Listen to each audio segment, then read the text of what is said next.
warahmatullahi wabarakatuh dan selamat sore rekan-rekan semua. Terima kasih atas kehadiran dan komitmen Anda.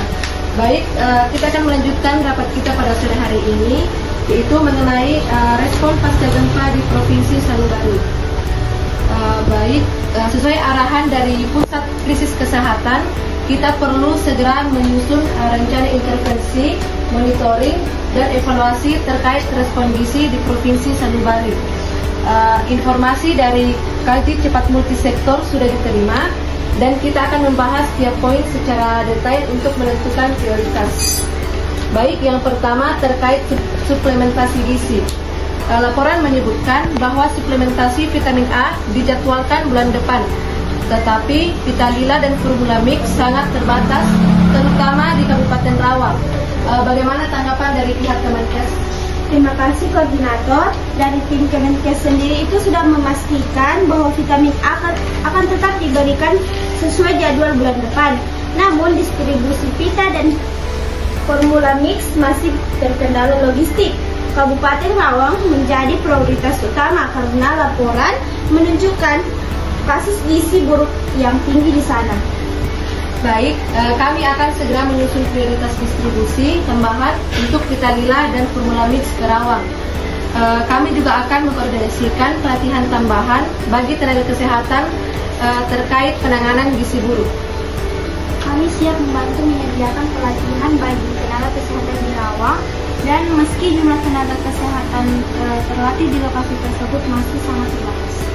Baik, mohon pihak Persagi segera menyiapkan rencana pelatihan dan laporkan kebutuhan tambahan. Baik, selanjutnya terkait dukungan ASI dan susu formula. Pengungsian tidak memiliki konselor menyusui dan banyak ibu menyusui merasa tidak nyaman karena tidak ada privasi. Selain itu, ada donasi susu formula di 63 pengungsian yang menjadi tantangan baru. Apa pendapat Anda? Baik, tim kami itu mencatat bahwa banyak ibu menyusui enggan memberikan ASI eksklusif karena kurangnya fasilitas private. Nah, kami siap mendirikan tenda private untuk mendukung ibu menyusui dan mendistribusikan panduan edukasi terkait resiko susu formula. Langkah ini sangat baik.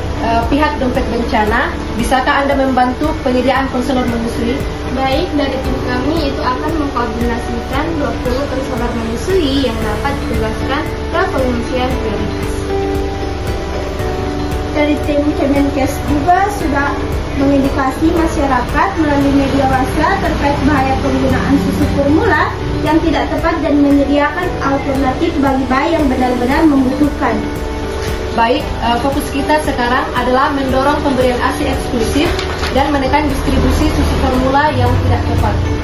Baik, selanjutnya terkait keamanan pangan dan distribusi PMT, laporan menyebutkan bahwa adanya keracunan makanan di Kota Ambara dan Kabupaten Saliwang akibat konsumsi makanan kadaluarsa. Bagaimana langkah yang bisa kita lakukan? Kami menyarankan edukasi keamanan pangan untuk pengungsi dan para relawan. Kemudian selain itu pelabelan makanan kadaluarsa juga harus diperketat. Baik, edukasi ini akan kita masukkan ke jadwal kegiatan. Sekarang untuk distribusi PMT, bagaimana situasi di Saliwang dan Rawang?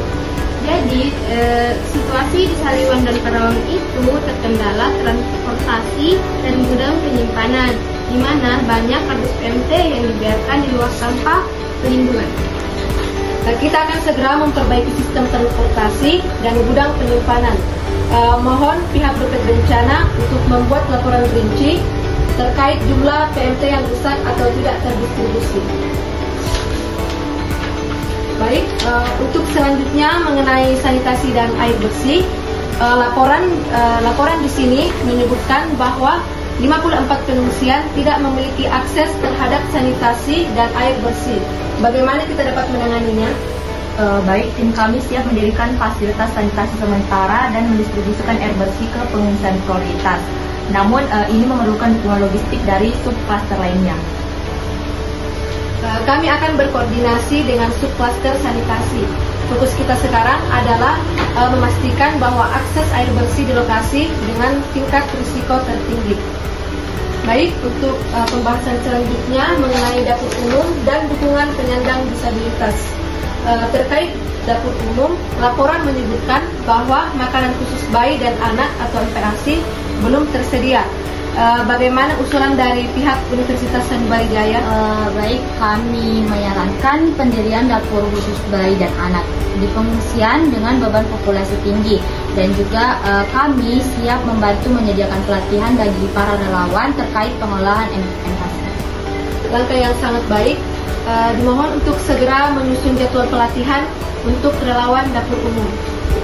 Baik, yang terakhir untuk penyandang disabilitas, laporan menyebutkan bahwa 33 pengungsian memerlukan bantuan khusus. Apa langkah awal yang bisa kita lakukan? Kami menyarankan identifikasi kebutuhan penyandang disabilitas di lokasi pengungsian prioritas seperti bantuan alat mobilitas dan juga makanan khusus. Baik, segera koordinasikan identifikasi kebutuhan ini dengan tim lapangan. Baik, jadi kesimpulan rapat kita hari ini yaitu yang pertama mengenai suplementasi gizi, distribusi pita lila dan formulasi mix Kerawang menjadi prioritas, serta pelatihan tenaga kesehatan akan dilakukan. Yang kedua mengenai dukungan ASI, dirikan area private, siapkan konselor menyusui dan edukasi bahaya susu formula. Yang ketiga mengenai keamanan pangan, edukasi masyarakat dan relawan, serta lakukan pelabelan makanan kadaluarsa. Kemudian yang keempat mengenai distribusi PMT, perbaikan sistem transportasi dan gudang penyimpanan. Kemudian untuk sanitasi dan air bersih, bangun fasilitas sementara di lokasi prioritas. Kemudian untuk dapur umum, sediakan MPASI dan pelatihan bagi relawan.